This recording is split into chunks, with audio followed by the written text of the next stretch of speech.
Alrighty, what is going on, macro perspective peeps? Guys, I'm super excited for this episode today. But before we get there, please like, comment, and subscribe. And more so, do me a favor and share. You are sharing not only to help us out, maybe helping out our guests today as well to help them with their business and endeavors, and then maybe helping someone else out in need with this episode. But today, we've got Shom Chowdhury on for our podcast. Shom, he's been kind of in the space of tech and fitness, it sounds like. He used to be the global head health of wellness at Soho House and Co. He's also been, you know, there to help out with branding strategy for areas like what Peloton and Tesla, right, Shom? Kind of there. And we got connected because we're utilizing a new technology, and I think this is what we talk about is the Phi scan, right? The Phi scan. But Sean, why don't you introduce yourself a little bit? Tell us about you, and yeah, what you're excited about. Sure. So nice to meet everyone today, and Seamus and Marcos, thanks for having me on. So yeah, my background is I spent 13 years in management consulting, and sort of along that way, got to work with a lot of different companies, a lot of different areas. So kind of became like a jack of all trades, if that's a good description of it. And then over the years, was able to fortunately start to work with clients in areas that I was really sort of interested with. So I think, in order to sort of level set and then make my perspective actually worth something, I could go into like a quick history of myself. So I think, I've always been kind of athletically inclined, playing like soccer and tennis all throughout high school. And then out of college, went straight into management consulting at a company called Peterson Consulting, which was a spin-off of Anderson. I know Seamus and Marcus, you guys are probably too young to remember this, but there was a accounting scandal, and Anderson broke up into a bunch of different companies, with one of which was Peterson. And so usually our competitors were mostly the Accentures, PwCs of the world. And I started in business process outsourcing operations. So at the time, I think it was like maybe like 15 people might have been doing like 800 grand for the entire department's revenue. And then uh, uh, there was a movement into replacement of enterprise reporting software. So it was like Microsoft Access 2.0, sort of the beginning of the birth of business intelligence, where you can take analysts and they can actually access the databases of mainframe systems without using intermediate programmers.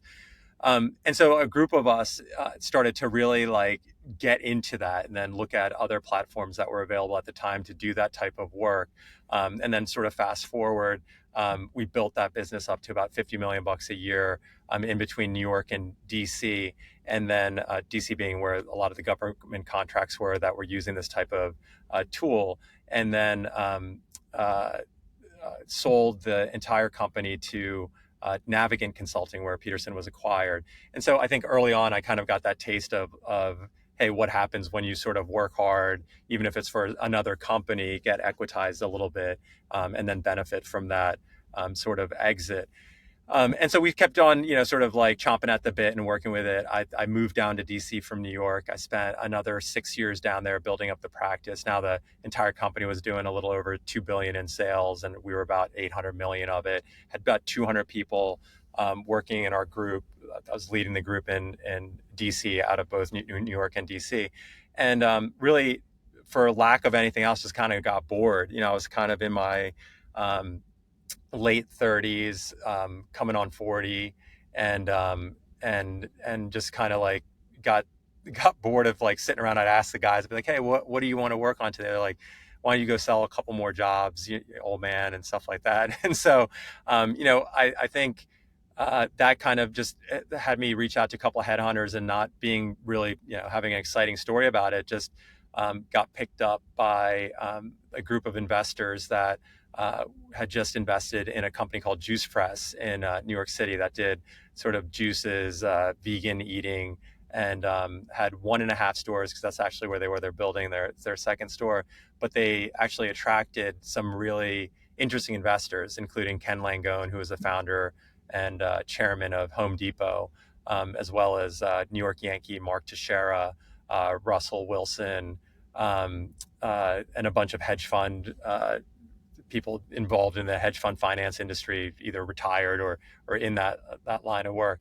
And so that started a journey of building 72 stores, and doing a deal with Equinox where I met Harvey Spivak, who is the chairman now, and also at the time was the CEO, and then starting to get a look into sort of this fitness world, because it would be anything from Peloton, where people were trying to pitch that early stages, to more investment money into concepts like Barry's Boot Camp, boxing concepts like Rumble, but just really starting to see people move into this world of like, hey, am I going to spend $35 on drinks and going out, or am I going to spend $50 on a class and some water and a smoothie? And I started to see this sort of movement of people still doing like fun things and things like that, but really taking an interest in spending money on their own, to improve their wellness and re-socializing, right? Like instead of just being like, hey, let's meet at the bar, it'd be like, hey, let's go to a class, then go to the bar. But like they're doing,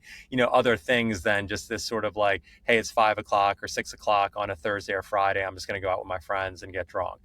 And so again, not a really exciting story over there. I think what was interesting at Juice Press is they were always kind of recognized me as this like consultant type, even though I was the COO, and were really lenient on me working on other projects as long as they didn't compete directly with what they were doing. So I'd been a longtime member at Soho House, and a funny joke there was that when they started in New York, like almost now, like 25 years ago, they got rid of all the members after the first year, and because there was a lot of bankers and things like that, not the artistic population that they talk about having in there, but we all know that's kind of like BS.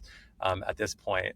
But at the time, I was just sitting at one of the lounges, and Nick Jones, the CEO, and Martin Kumersky, the COO, came up to me. They're like, hey, how do you like the club now that we got rid of all those douchebags that used to be here?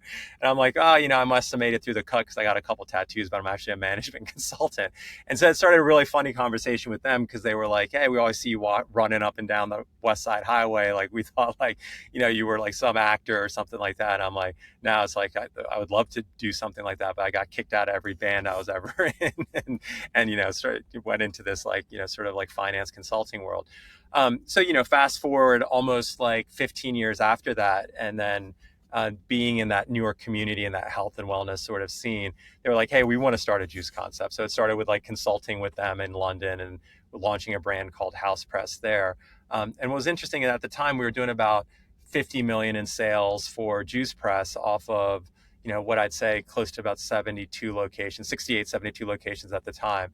And we launched House Press in 4 houses across Europe, and we were at 80 million in sales. And I was like, started to see then, you're like, okay, like when you get into these powerhouse brands with a lot of throughput, that same idea, even though it might not be as authentic as the original one that was done, when you can reach more people with like sort of that mean, not that extreme, like has to be freshly pressed, 3-day shelf life. We were using HPP technology, keep the juice alive a lot longer in London. You could literally exponentially expand the sales. And so that started to give me like a lens into looking at things where like, it wasn't really the extreme, like the low end extreme where it's like cheap and easy to get, or the high end extreme where it's like very expensive and it's very authentic. But like you could meet that middle, you could really do something with a product. So having that relationship, those guys kept coming to me with like different projects. They're like, hey, we want to do like a gym in Shoreditch House, and like, which is like, 3,000 square foot gym. And I'm like, all right, like, why don't we use a combination of bespoke fitness equipment from places like Watson and Beaver Fit? You guys probably know because you guys are in the fitness industry and stuff like that. But instead of like Life Fitness and some of these other things that are out there. And so, sort of that conversation of like design and sort of incorporating different things. And then they actually bought a property called the Ned, which was an old bank, and they were going to put 200 rooms there. So just, again, just giving you guys an idea of scale, the largest property they had at the time was New York Soho House, which was like 35 rooms. So it's like, going for the juggernaut. And this is now, they had 9 locations at the time. And so I was like, I don't really think that's going to be like me writing you a binder this thick and you listening to like 2 pages of it as like a consulting report. I think that's like, now you're building up a staff and you're actually going after this sort of like elite wellness segment. So the wellness facility at the Net included the rooftop pool, spa, and 2 floors of fitness and Pilates and things like that. And that started these like 20,000, 30,000, 50,000 square foot. We actually did a farmhouse concept like that. And I spent 6 years and we did 19 locations in 11 different countries. And so that was like kind of like the looking at like taking something that was cool, right, like a membership model club, and then putting into what I'd call things that people access at different places, right? Like so, like people that were Soho House members, private club members, probably had an Equinox membership. They probably had a S10 if they were like a little bit more elite in New York City. If they maybe a Crunch if they were like a little bit more budget focused and things like that, or like took a bunch of Soul Cycle classes. And now when you could give that same member something within the 4 walls of where they're spending space, it gives them less of a reason to leave. And then it also gives them more disposable income to spend inside your houses. And so we started to see this rapid expansion, not only of the property and the footprint, but also of the spend of the members that occurred over that period of time. So when COVID hit, that was like 2019. My wife was pregnant. We were still in New York City, and so it was like, where do you go to get a doctor's appointment? It started getting kind of scary over here, as you guys know, like all throughout the world, and things started to sort of slow down a little bit, but not in hospitality, especially not in private hospitality. So I think there was obviously a pause and things were closed, and I think we took that opportunity to be like, hey, like what are we going to do? Where are you going to raise this kid? We moved out to the suburbs. And so that's when I started to go back to consulting, for Soho House, and then take on more traditional clients.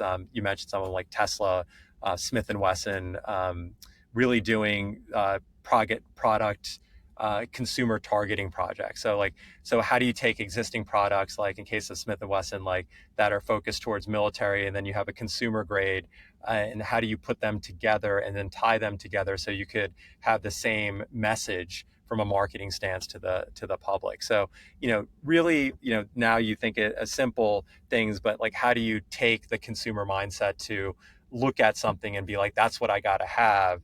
And then this is the product that I want. So in the case of like firearms, which is like a touchy subject in the United States, obviously, but it was from, hey, use this to protect your Second Amendment and self-defense, to something more real, which is if someone breaks into your house and you call the cops, even if they're 5 minutes away, it's probably too late, right? So like, how do you now like do that with different companies and brands, with not only EV manufacturers, but like anyone, right, that wants to go after a truck market in the United States? You're competing with the Ford F-150. What a lot of people don't know is the Ford F-150 sells more units on a yearly basis than the iPhone, right? It's the biggest product in the highest number selling product in the country. And so like, if you want to say, hey, we're going to take over the truck market, you have not a competitor, you have a formidable competitor, which not only one EV company is facing, but even companies like Rivian and things like that. So what I started to notice is like, as I started to go into these areas that I liked, like it wasn't like rocket science on how I like built up my business and built up my name. It was kind of like, getting onto a project to do something nerdy, right? Like look at like some sort of like operational element or COO type role. And then either through interest or something that people knew about me, start to like poke into like what they were actually doing. So in cases of like automotive manufacturers, I've always been like an American car enthusiast. So like, when people are like get all crazy, not to offend you guys if you're into that, like they want like a Porsche GT4, GT3 RS or whatever they want. I was always like a Corvette or Hellcat or something like that was my cup of tea. I always loved trucks, so I like was always into the F-150 TRX, things like Family's got that. a Corvette, so I'm with the Corvette with you. Amazing, amazing. American muscle. So I'm just I not a think car where guy. and so I think what I started to see is like when now, so fast forward, so now I'm 49. This is all like when I'm like 46, 47, a little bit of an older father. My kid was born in 2020, so he's a three-nager right now.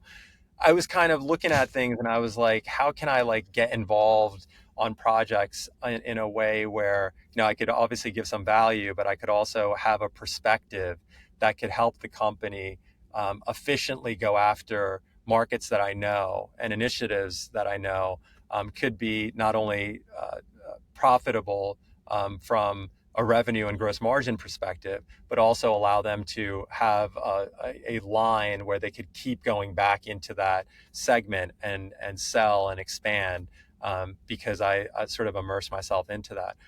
So again, not too exciting. I hope it's not the most boring podcast you guys ever have. But like for me, what was really interesting is that I had done all these things in the city, right? Like so, I'd been in this New York City ever since I got out of college. That's like 1996, right? Went back and forth to DC for a while, but for the most part, been in the city.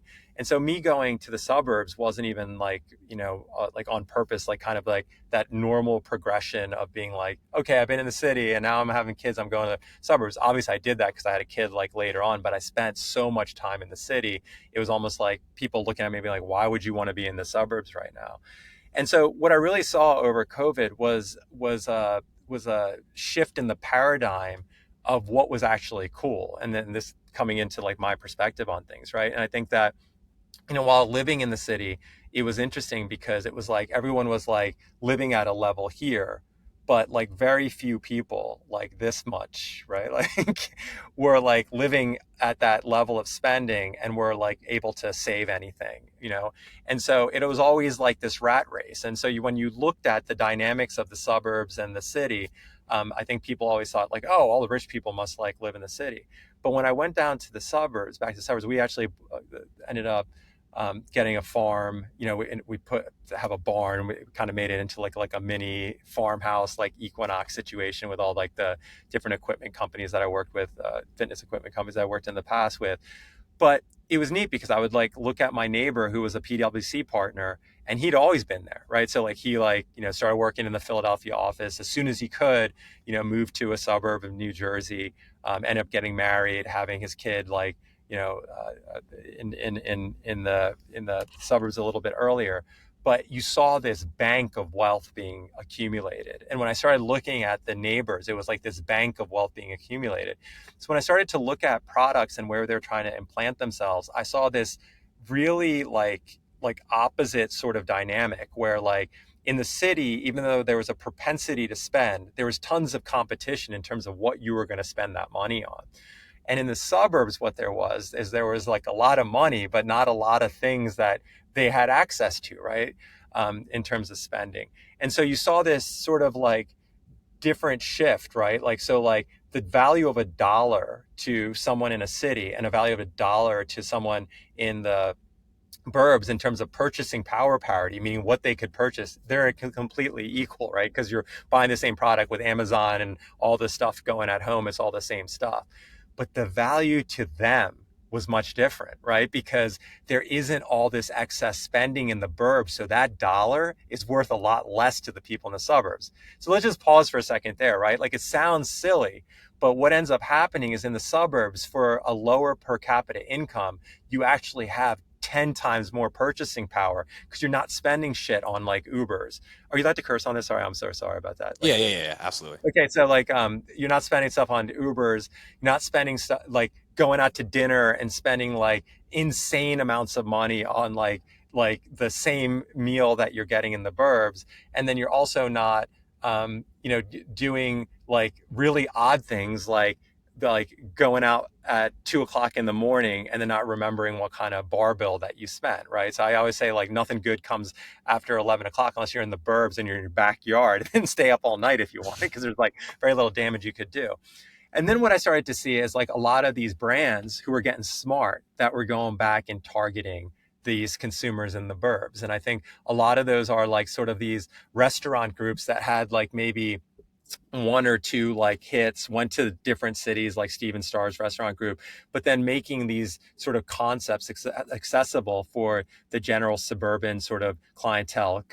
You guys know these concepts like Yard House, right? Like Yeah. Capital Grill, like Tommy's Tavern, like these different places where you Lazy get that Dog. city feel. Yeah, Yeah. you're getting the same quality, arguably maybe even a little better. Like I'd like someone to come to me. One of my closest friends is Eugene Rem at Catch, but like I'll go toe to toe with Tommy's Tavern sushi in the burbs with Catch in New York, Vegas, or Los Angeles. So after looking at that, I was like, wow, man, like people are not really sitting there targeting that market as hardcore as they were doing in the city. And so then I would start to see like brands, and you know these brands like F45, right? Like, so they open up in the burbs, they are packed. And guess what? They're not only packed, they're smart because they close during like the middle of the afternoon, which doesn't happen in the city because you're paying all that overhead to keep those places open. Yeah. And they're printing money like hand over foot. Club Pilates, right? Like, you name it, a bunch of concepts like that.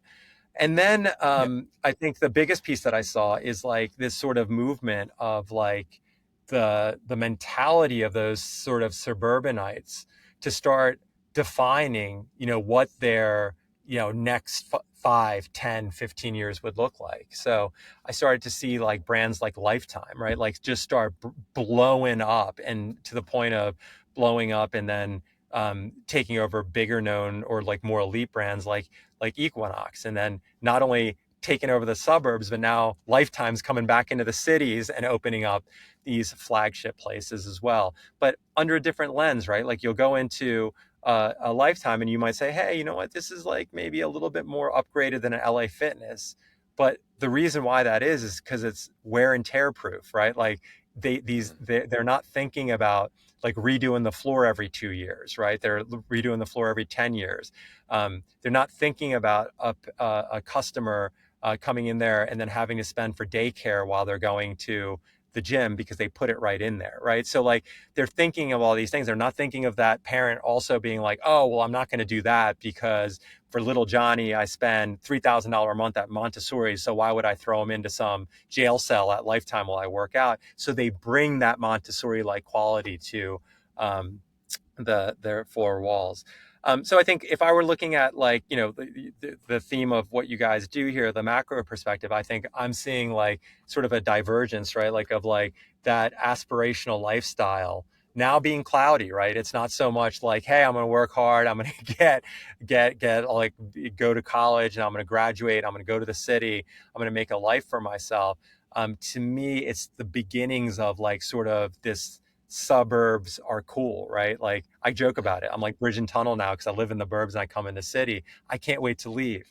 Like, don't tell anyone because they're all out there. But I have, obviously they'll see this, but we have a dinner tonight. But in the past, right? Like even, you know, uh, 4 years ago, I'd be like, oh, that's great. A dinner in the city. I can't wait to do that and then go home a little bit later. But like, I can't wait to get on a train and get out of here. Right. And so I think like how many other people are thinking of that? And then how many people that are in college right now, what are they thinking? And then what are the people in high school thinking? Because as you make the burbs more cool, right? The kids that are like, hey, I'm going to go to the college and now I'm going to go to the city. What are they actually really thinking about? Right. And I think that that's kind of like the thing that's been going on in my mind in terms of like when I think about consumer targeting and growth for these companies, like that's the market that I'm really thinking about, right? Is like if you go out and you spend a lot of money on things that you think are cool, what are those things that are cool when you're trying to define an aspirational sort of mindset of a customer and like what you think they're going to do, what is that really going to be? And then, what are these people aspiring to do? And then how can you fit what you're doing, into that mold? And so, coming back to like what I try to focus on now is that, obviously I've always liked like muscle cars and guns. So like, automotive companies and firearms companies, like anytime that I have an opportunity there, obviously like I'll try to get involved in it. But I think for me, it's like that sort of pre-public school education.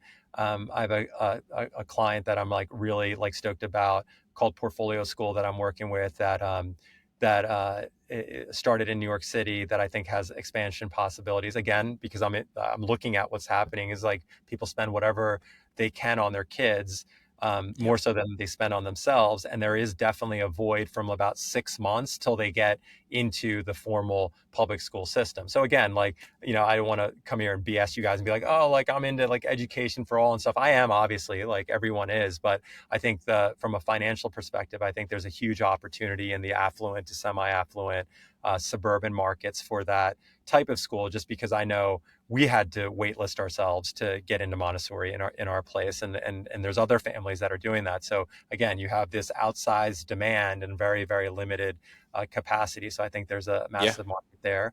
I think in the things that you guys are doing, like Cenogenics, I think that's like, top tier. I think like there's a middle sort of integrative medicine, medical ability in that mid-tier market that people really want to access, whether they have insurance or not. I think nowadays there's a lot of people that are like, I don't even believe in health insurance, I'm just going to pay out of pocket for everything. Again, you guys probably have clients like that, but I think there's Yep. a middle ground of people that spend a little bit extra on those types of things.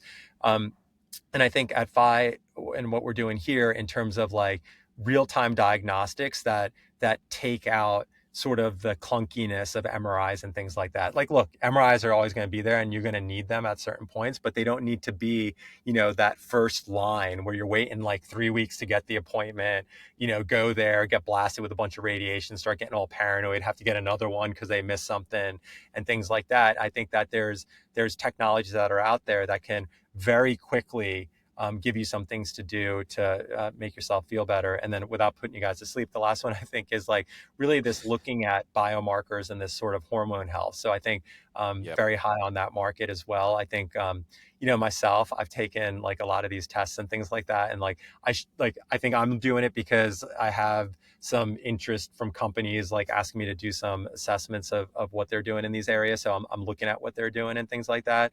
But it all seems to, make sense. I think people reach that level at different stages. And I think that, again, what we were talking about, again, when you have that disposable income and that dollar is able to be spent on these types of things, that I think you start to see a surgence of those types of products. So, sum it all up, I think, education, I think that's sort of like integrative, like concierge medical sort of area. And then I think this sort of, do-it-yourself biomarker analysis to me are these areas that I think are going to go into rapid expansion. And if I were to pick how that was going to happen, I think the companies that target the affluent to semi-affluent suburban markets are going to be the winners in the next 10 to 15 years. So I don't know if that's what you guys are looking for. I saw That Mark was was dozing off over there a little bit, but so I think no, no. maybe I was you guys. I was processing because there's a lot to like the portfolio and resume of you then into this space now where you mentioned a few good things relating to like the Montessori system and school systems and in a like more of a suburban market. Obviously, that's something that I mean, affordability is something that obviously a parent looks for, but also you'll pay a little bit more knowing that you have, an experience for your kids that's actually elevating them versus just like daycare. You know what I mean? And like you just said, it just really all depends on like the market of it all. Um, and in addition to that, like you're mentioning about the biomarkers and like the more of the mid tier thing, I've definitely noticed a trend there too. It's like there's no one really bridging that gap. It's either super premium or it's like just a health coach, and then you have to piecemeal things together, and then you just have to find other companies to hopefully eventually build relationships with. So if people step in there, there's probably a killing to be made, right? Yeah, and I think it's already been like proven too. Like like obviously you guys, it's fun talking to you guys because you guys are both in the health and wellness space, and obviously you both look like you work out too. And so I think before I got like semi dad bod, I was like up in that realm as well. Not Rudy style, but like maybe like Rudy Jr. You know what I mean? But I think the like all jokes aside, like companies like Performix already tested that more theory, right? Like they're like, hey, let's come up with like a higher price product. Like I don't know if you guys remember like SST and Super T. Like Super T was their like testosterone booster, and their Super T was Yeah. like SST was their fat burner sort of like focus mixture. But like I think the chemists or the pharmaceutical researchers have always been there experimenting with different things.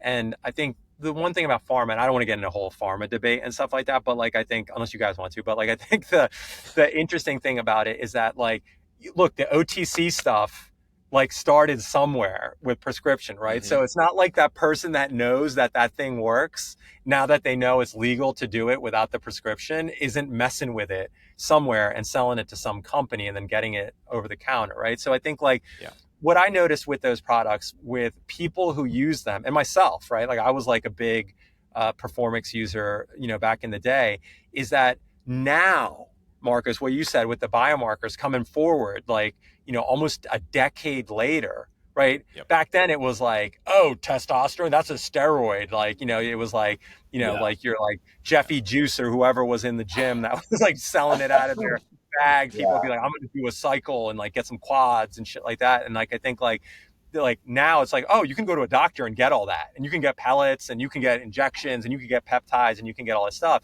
But back in the day, people saw the benefit when they took these like SST, like metabolizer enhancers or focus, enhancers, and super T, right? Like this, that was supposed to do is allow your body, like the pellets do now, to produce testosterone. Like now, did they? Probably not. I think their empirical evidence on those types of things wasn't that big.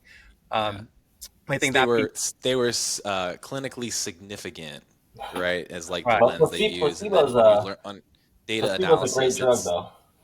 No, yeah, but like it's always like you just said, like if it was something that was so good, they would have patented it, and it would have been as a prescription grade thing to make the most money possible until the patent runs out, and then they like maybe move it to OTC or however that may actually work, go generic or whatever. Like it's interesting that you brought that up because again, like there are certain things that do have other benefits, like you just brought up SST. I'm like, I'm not familiar. Let me go look it up, and I'm looking at the ingredients. They're not bad, but I mean, like you just said, it's like those are just general like health and wellness things you probably should include. It's not like there's no magic sauce to that per se. Yeah. So, yeah, you guys know as like coaches yourselves, right? Like it's like when I was taking SST, it was because I was doing the werewolf diet, right? Like I'd be like, yeah, man, I want to keep my 8-pack, but I'm still going out on Friday night and Wednesday night and Thursday night and Sunday night, right? Like every day, like I'm going to go out any night I want. I'm going to do like a fifth of Jack and whatever else I want to do, right? And so how am I going to battle that? So you're putting stuff in, then you're taking other stuff to negate that sort of effect. And I think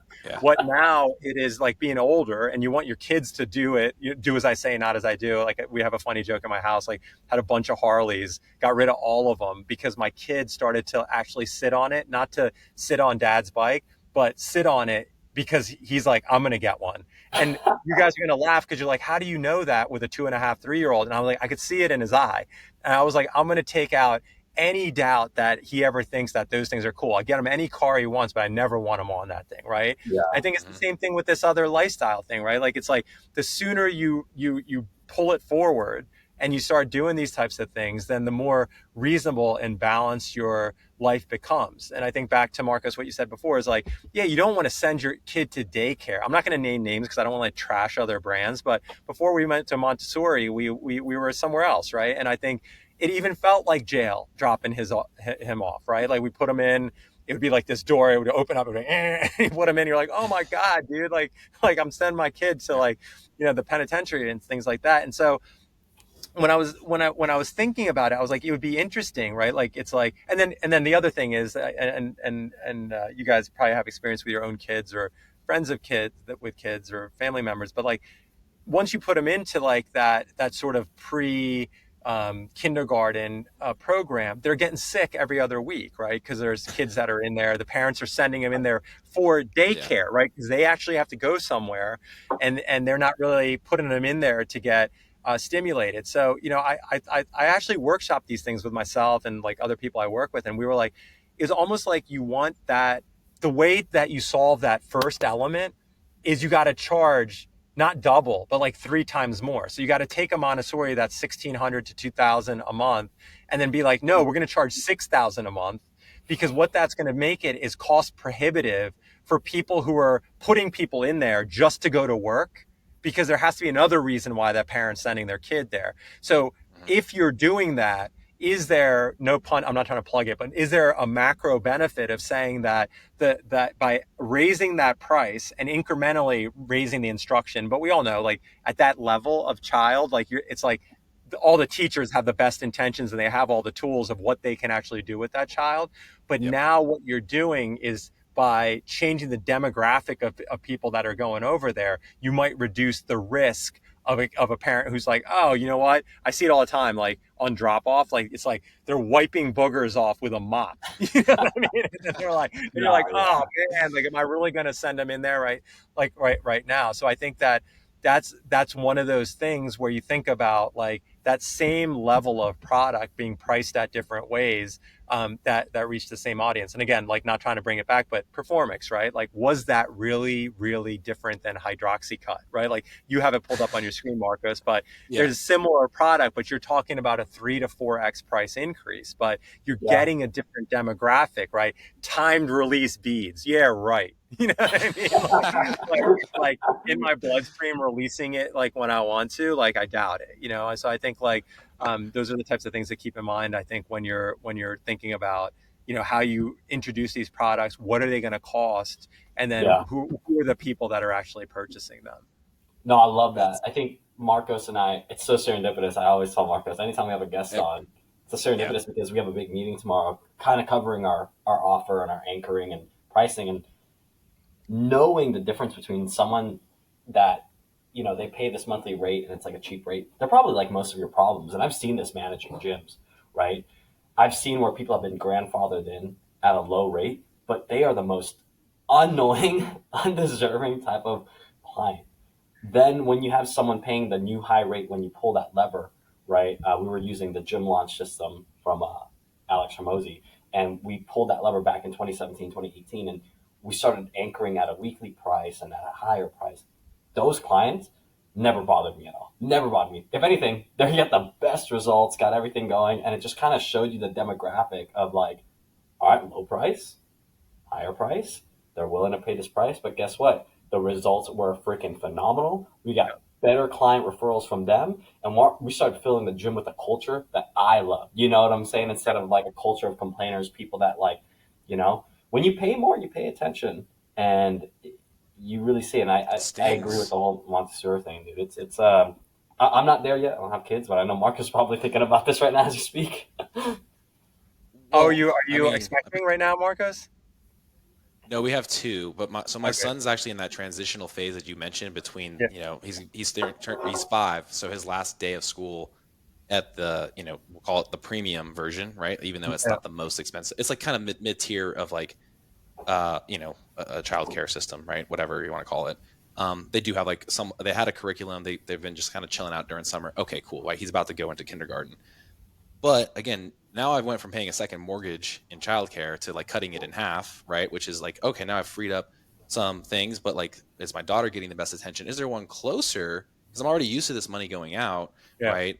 And but then again, too, it's like, um, you have to be mindful about paying attention to the interactions of your kid and like how they're recepting or how they're receiving the people that they're also with, whether it's the kids around them in addition to like obviously the adults, right?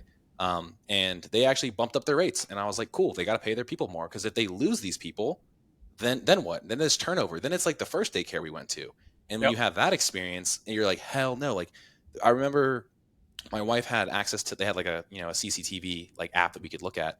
My Yep. son was literally standing on top of the what is it, like the high chair, and she like tuned in and saw that, and my wife was like hell no, like what the hell's going on, where's the person? And granted, my son was getting special privilege because like they loved him because he's just a bundle of energy, Takes but they after weren't his paying dad, attention. probably. Takes after his dad. That's what I always say about my kid. Actually his grandma, he takes all of it, from all the attitude from her and my wife. But you're so right though. Like would I have loved the ability to afford like a little bit more. Yeah, but like you mentioned the COVID and the shift and all these things that went on. Like basically we've been like a single quote income household since 2020, right? And even earlier than that, because my wife, we took basically 2 years off of work for her to be able to stay home with our son and like give him that relationship that a lot of people don't have the opportunity to do. um so it's just there's so many variables to it. But again, like, if money was no option, of course I'd probably go to the thing that has the fans. I'd probably go to in Vegas we have what's the name of the dang school? I forget about it, but it's like starts with like pre-K all the way up through like 12th grade if you wanted to. And it's super expensive, and I'm like, I'm gonna be paying more for my kids, like literally preschool, than I paid for college. Like hell no. Like there's like I don't know. That's just me personally.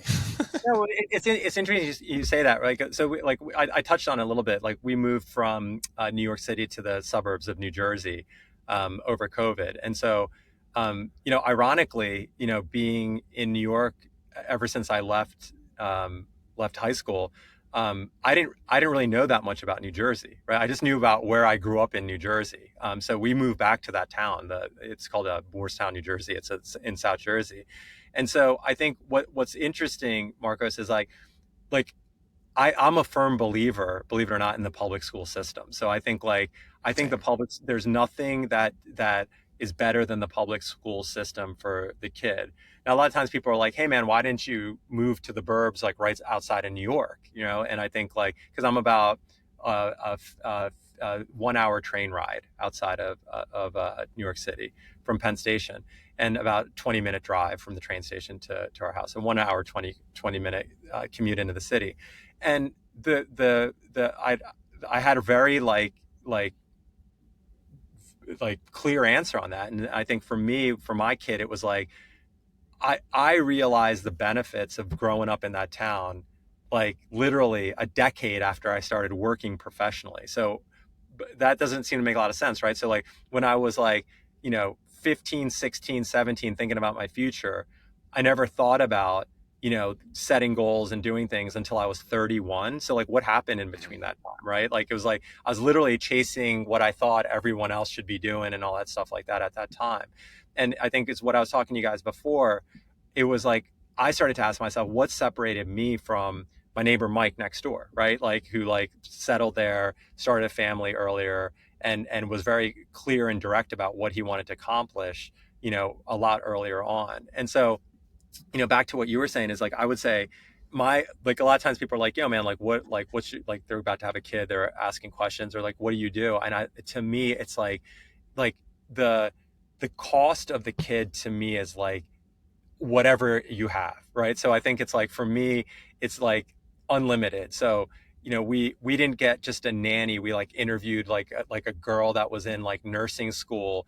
That's probably like academically like twice as smart as me or three times like probably well actually that's not a really a big accomplishment but like very smart, right? And I think that came with the curriculum. We asked those questions. We're like, what are you going to do with them and stuff like that. There's absolutely not one point in time where the kid's not intellectually stimulated when she's there.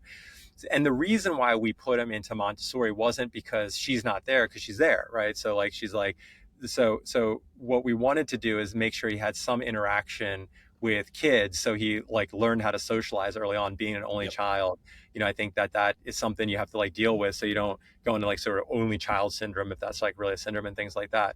So I think what in my head what it was is like if you could nurture that sort Mm. of like development early on where those like good habits become like sort of like second nature, right? Like what I've already seen from Montessori versus like non-Montessori or non that type of school upbringing is like the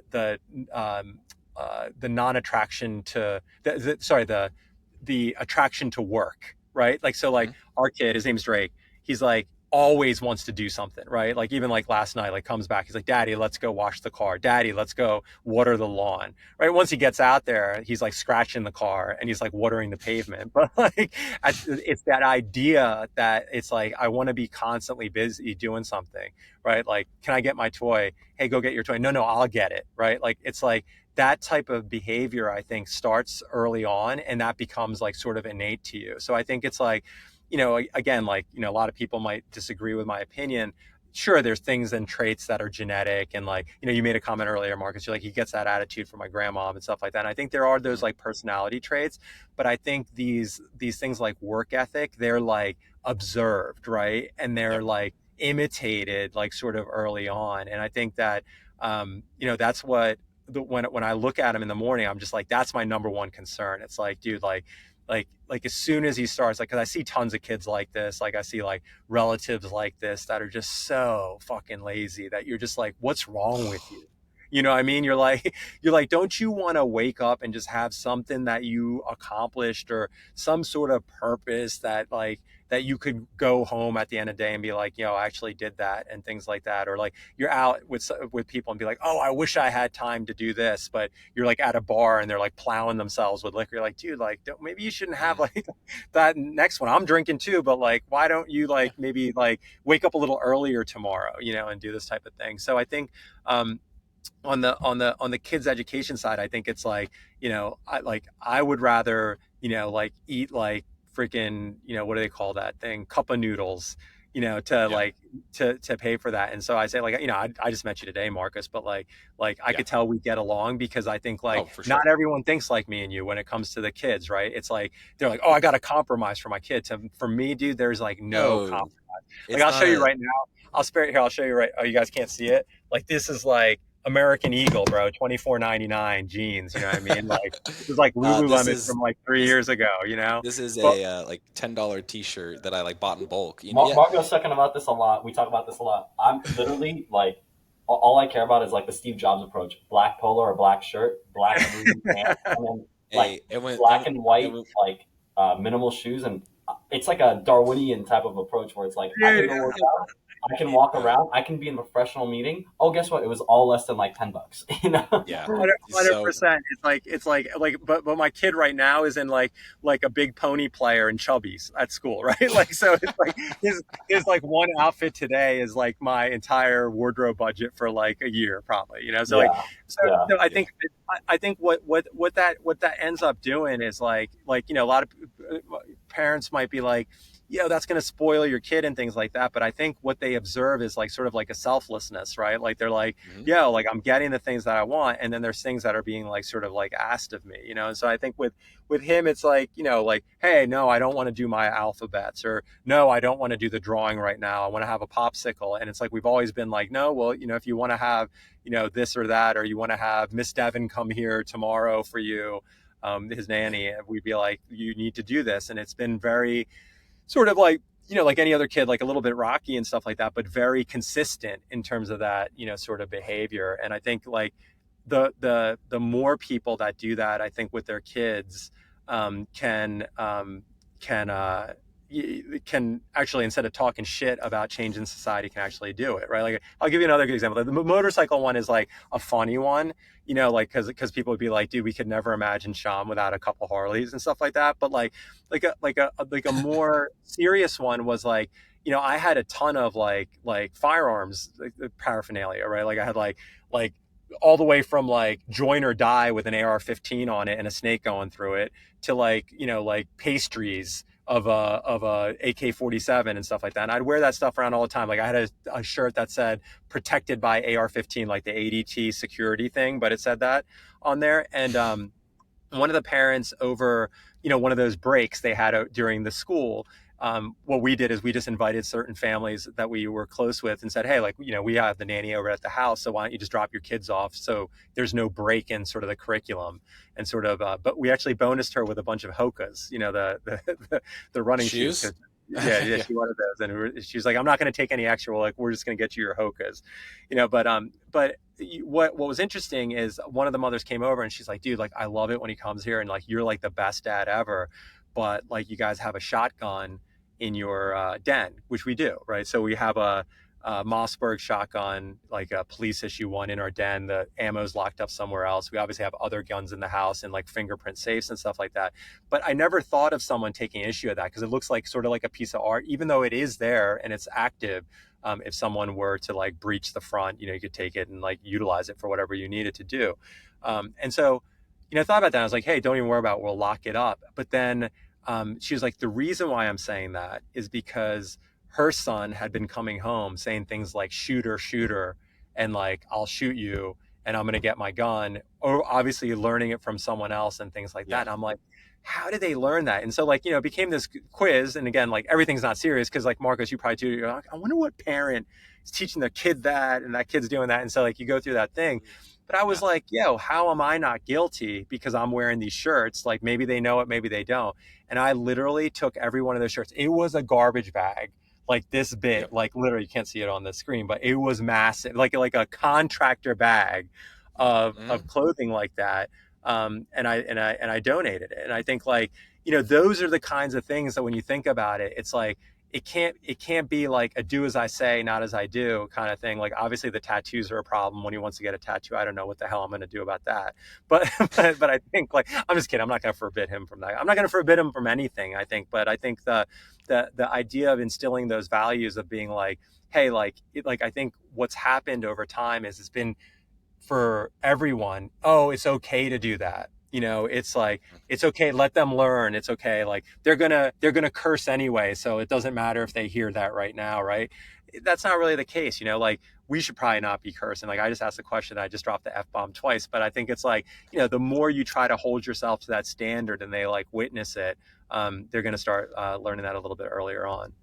Yeah, they're great mimickers. They're sponges, but it's the parents' job to teach them right from wrong, and if they question or they say something, and there has to be consequences, and you have to learn to reprimand appropriately, and things that you're just like, hey, like, around us, like, cool. When you're at school, like, you're gonna get in trouble, and then literally whatever it was, like, he got written up because he told someone that he's being like a fucking asshole or something. And I was like, I wonder where I heard that from. He's like, I heard it from grandpa. I was like, okay, thank God. And but he said it in the right context, and everything was like appropriate. I was like, all right, I'm not mad. I'm just disappointed. I hit him with one of those, and he, like, tail between his legs, all mad. It's like, am I going to be grounded from my, extracurriculars or like my iPad? And I'm like, yeah, I'm like, you're probably going to lose that for a little while. And ironically enough, when we eliminated certain things, I know screen time is a big thing in this generation. It's like there is a much better playful behavior versus that, but at the same time, like, his imagination and creativity and the ability that he actually has with tech is also very high as well. So it's like, Yeah. How do I nurture something that could eventually be a skill set that's highly sought out, because he's a young kid doing a video game that he now learns the ins and outs of how to function things. I mean, my kid's smart enough to be like, hey, I don't know how to spell words, but I can use the dictation to say the word and then get to the game that I need to get to, right? Yep. Like, that just logical processes of reasoning, you know what I mean? And I was like, who told you that? He's like, I just figured out the little microphone button. And I was like, all right, Dude, cool, learning. me and you, Yeah. we need to change it. We could probably do tons of dad stories, but because, like, I think another thing of, like, being a good dad is, like, you got to admit when you're wrong. Because, like, obviously you got to run a play, and, like, you got to run a play, and then, I think there's certain people who are going to stick with it stubbornly, and other people who are going to, like, audible that shit, right? So I think it's like, Yeah. I started out, like, it's funny you say that, Marcos, because, like, there's a huge debate early on. Like, I got the kid his own iPad, right? He was like 6 months. And I was like, put that little baby dinosaur shit around it so they don't cut themselves. And I'm like, he's going to live in a generation where this is going to be the tool. So he needs the competitive advantage to use it, right? And it's exactly what you said happened, right? Like, we got like an Escalade with the screens in the back just so he could, like, watch fucking Blippi, you know what I mean? Shit like that. And so, what was happening is that around me, like, and I think this is common with a lot of, like, sons and their dads and moms, where, like, with me, I'd be like, hey, Drake, stop. And he'd be like, okay, like, right. And with the mom, it was like throwing stuff at her, doing all this other kind of stuff. And so, we were counseled by the nanny to be like, hey, like, you got to eliminate that screen time, and then say, like, you're not allowed to watch it because you did this. And I'm going to tell you something. It, like, 360'd him. It was like, even when I thought he was doing his best, when I was letting him draw on the iPad and stuff, he was a whole other level. Like you said, like, constantly engaged, like a thirst for knowledge. Daddy, read to me. Like, I want to draw. I want to do all this stuff. And I was like, wow. I was sitting there talking all kinds of shit about these people who are like, don't do screen time. I'm like, what do they know about what the kids need to do later on, right? And they're 100% right. And so, we completely 360'd on that. The other day, he's like, can I draw on the iPad? I was like, yeah, come here under the covers. Don't let your mom see. Like, it's like, that kind of stuff. And I think that now he actually, like, cherishes it. So he's like, he works up to being able to use it, and it's like a treat versus something that's the norm. Yeah. Well, Sham, you actually brought up a great position here. And I've noticed this, like, again, different parents and people that I'm close with, they have kids that are only like 10 years different from me, and they grew up so in a slightly different generation, right? And I always noticed that, like, the challenge with her was, like, the kids didn't care enough to have any, like, leverage against them. I already have something to leverage against a 5-year-old in a sense. Like, there are consequences, and so that there is a standard of behavior that we have to, deem as appropriate, and civil, and like, where are your manners, where are these things, like, open the door for your sister, like, just, chivalry, like, just things that, again, like, I notice when I actually get out into the real world, because I'm typically at my house, that are, that's maybe failing society a little bit. And it so, like, yeah, I'm like, who's like, okay, I know the difference between maybe too much and just the right amount based on, like, his mood. And I'm like, buddy, like, we gotta take a break, like, give me 30 off, like, go do something for a little bit.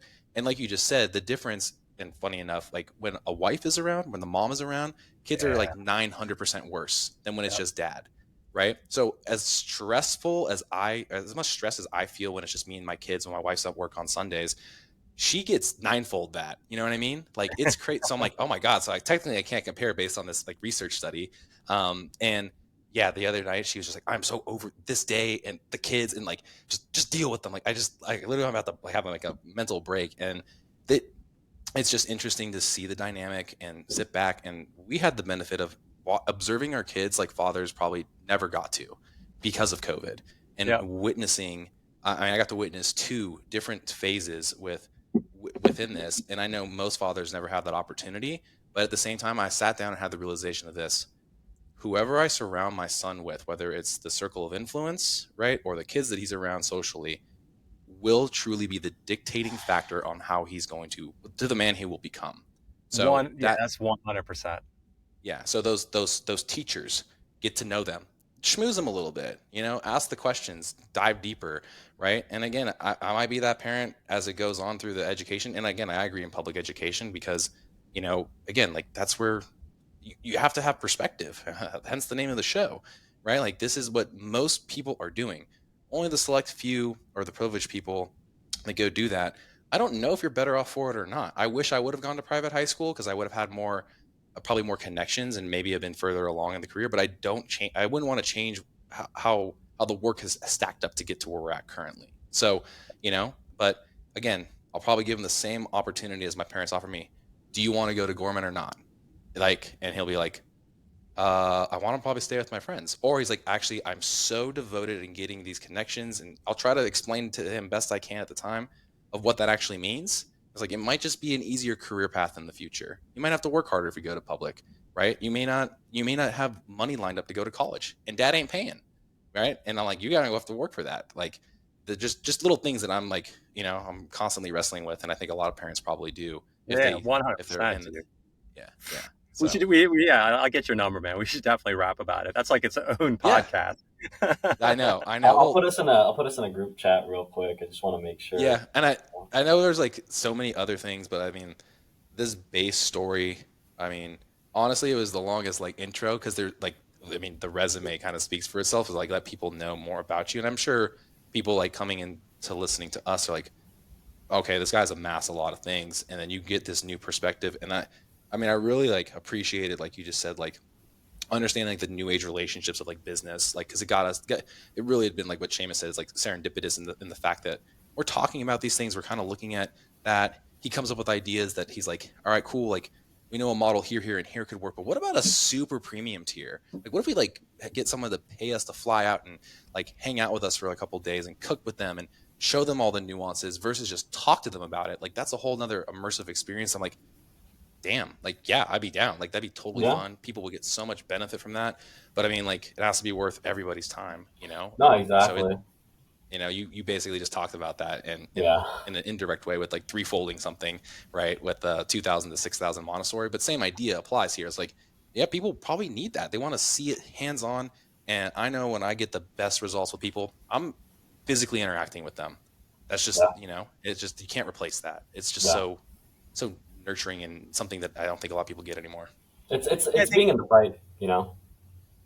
Yeah, I think that the people really appreciate, I think, like, plug and play solutions, right? Like, that's like, we've seen all those products work, like, like this thing, like, that everything's like, everyone's addicted to it and things like that. And Yeah. I think that where there isn't a plug and play is, like, just like life, right? So, like, you can't just go there and be like think about when you go back to, like, the battle zone of, like, we could say hyper focus on the kid thing. Shame is probably like, dude, I don't want to talk about kids anymore. But, like, I love like, kids. I I remember love kids. I remember when this kid came home and I was like, he got, like, his first butt rash, and I'm like, yo, you know what? I'm gonna use an old water flosser and like, like clean it like that. And then the kid's like screaming. And then my dad is like, dude, what are you doing? I'm like, oh, like everyone should do this because then you don't have to wipe and get rash. And he's like, let me do something.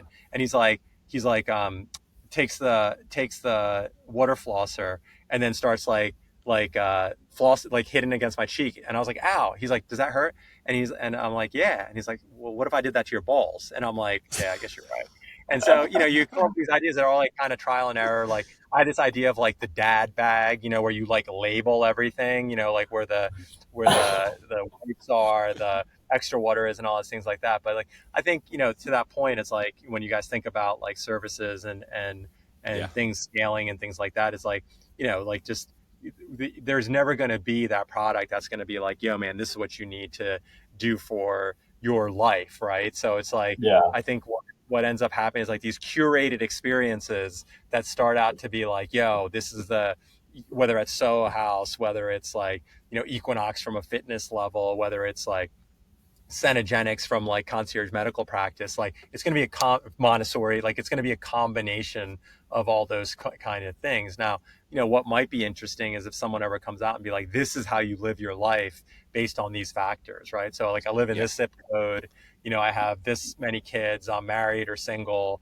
like I have this much money that I make and this is my loan payments. And then now it spits out what you should be doing with all your stuff. Yeah. Right. And I think like, it'd be interesting if someone came up with that, but that's like a massive like multivariate equation to Well, that's the thing that like Marcos and I talk about all the time. Being in the health and wellness space, there's like I was in the biohacking space too, like always optimizing everything, right? And you get to the point where you're like, you come full circle. Like I just wake up, I train, and I drink water and I eat the food that I'm eating. But like the quantified self, all your sleep, you gotta have these plugs in your ears, have this all, and like it's like a whole complex situation. And you just kind of realize like you go down this deep rabbit hole, and it's not plug and play. Like you do have to go down like a certain You need structure. failures.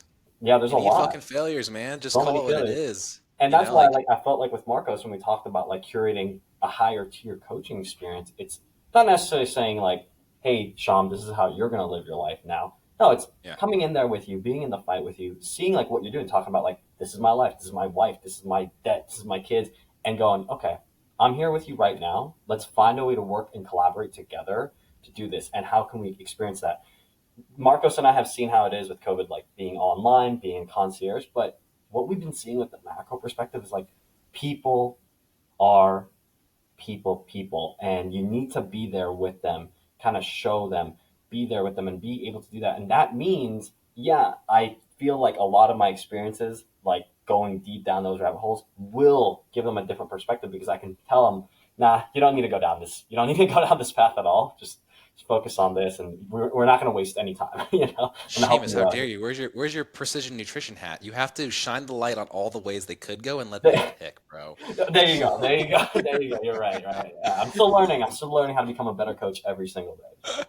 That's awesome. Man, it's been I think again like the ideas, the whole thought process behind this was really selfish. This podcast is really just documenting stuff like, hey, what did Dad do? And we had a previous interview with one of my old clients, Pete, and he went through a really just a real different kind of like story. He actually was in the New Jersey area, had a successful coaching business with fitness, and then talked about this thing about like what I'm doing now is to document things so like people my kids could get to know me if something were to happen.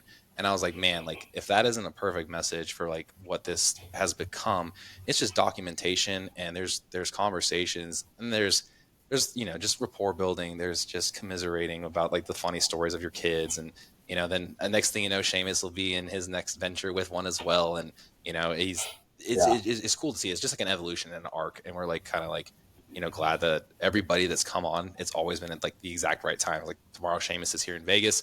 We're gonna be doing something like, how we talked about that thing, and I wrote that thing down the day before. Like, all right, cool. Here's the actual application of trying to get it to go. I'm like, Yeah. it might work, it might not. I mean, you guys got to try, right? So, yeah. But that you perfectly described my Instagram. Like people would be like, why aren't you active on Instagram anymore? And I was kind of like, where would these like memories of the kid through his progression ever be? Like, they're not going to be in some like your iPhoto album or something like that. Like, where would they be? And so, like, it's funny, like you just said that. I was like, do you make his page from when he's little and then he inherits it? And then it's like, no, that's not really his page, right? So it's like, Yeah. where those like memories that you have. So I think it's like, yeah,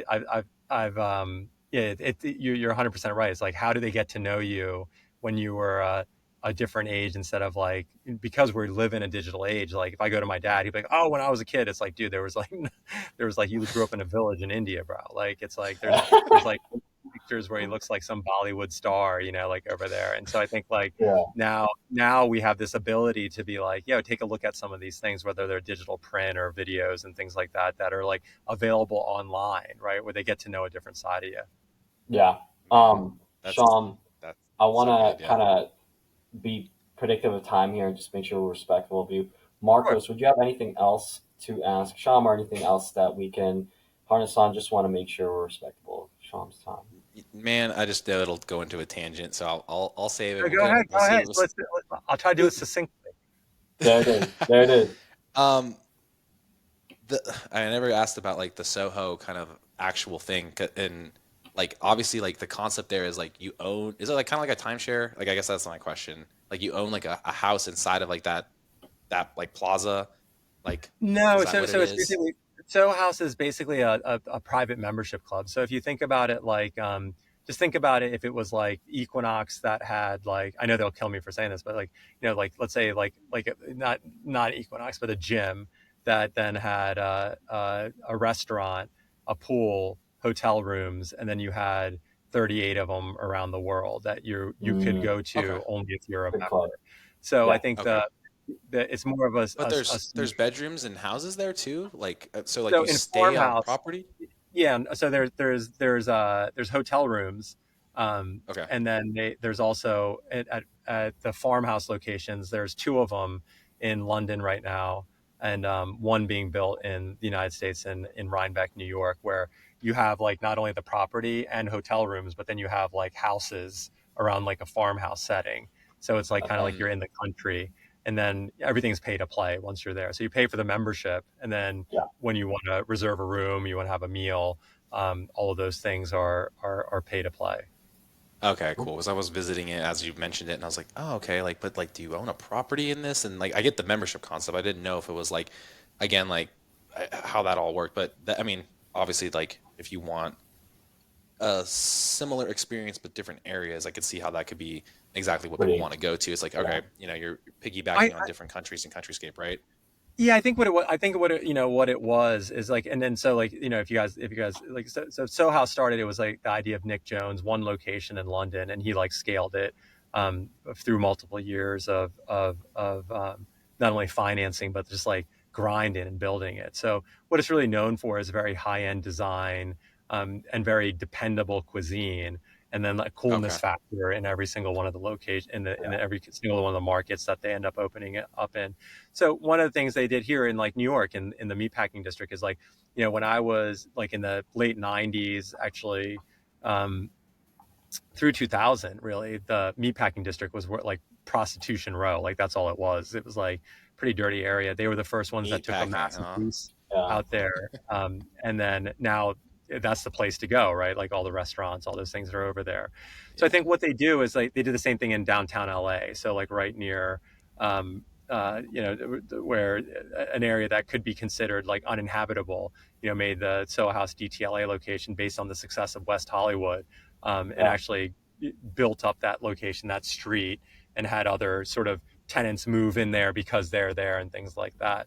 So I think the idea behind Soho House isn't uncommon to people, right? Like you can go to like one hotel that has very high end design, get a room Hmm. over there, stay there, and then have a lot of the restaurant and that availability. I think what Soho House is always tried to do is to say like it's a community of like-minded individuals. So there's always this sort of like leaning towards like, hey, like we want people in the creative industries so that they're there to collaborate and create. And I think for the most part, they did that really successfully over the course of almost 3 decades.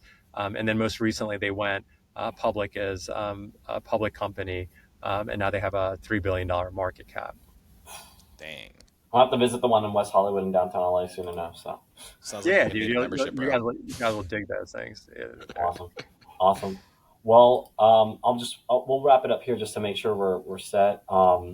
Guys, another episode of the Macro Perspective. I mean, I wish I could do more.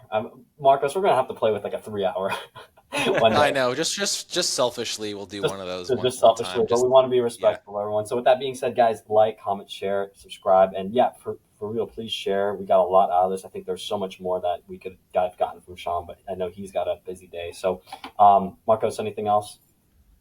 No, I mean, thanks again, Shom. This was awesome. yeah, had a really good time with you I guys, and we'll be in touch. Yeah, definitely, and we'll have to definitely do this again, and kind of dive into maybe some more particular topics. We always feel like the first one is just kind of people getting to know it, and then getting questions from people was like kind of the next game. So appreciate everybody for listening. Until next time. Awesome. See you guys.